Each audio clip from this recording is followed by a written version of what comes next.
діни білім, теологияда айтады ғой, дін жалпы адамзатты екі дүниеге бақытқа жетелейтін жол дейтін болсақ, екі дүниенің бақытын табу үшін үйде төсекте жатып, жаңағыдай интернеттен мен соған қол жеткіземін, мен сондай бір ғылымға иелік етемін деу қателік болады ау. Өйткені интернет желісіндегі әртүрлі толассыз ақпараттардың барлығын діни жаңағы дұрыс ақпарат екен деп қабылдап, соны өміріңізге жаңағыдай бір тұтқа ретінде қарастыруға асықпауымыз қажет. Өйткені интернет желісі арқылы жаңағы арбалып батқан көптеген жастарды біз білеміз.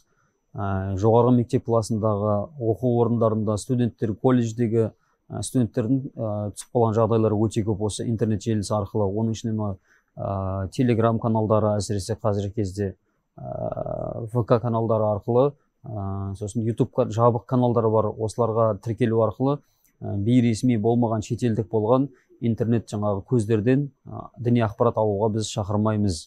Керісінше Қазақстандағы Қазақстан мұсылмандар діни басқармасына немесе арнаулы дін істер комитеті тарапынан мақұлданған діндерді зерттеу орталықтары тарапынан жұмыс жасайтын осындай бір каналдарға немесе осындай бір ресми болған ақпарат көздеріне ғана сүйеніп алса болады. Ал ләзі болса негізінде ұстаздан тура-тура қарап отырып, жүзбе-жүз дейді ғой, тет-на-тет деген секілді, солай бір ақпарат алғанға ештеңе жетпейді. Сол кезде ғана ақпарат толық қонады. Және интернеттегі бір ескертетін жағдай, ол сіздің қатеңізді ешқашан түземейді.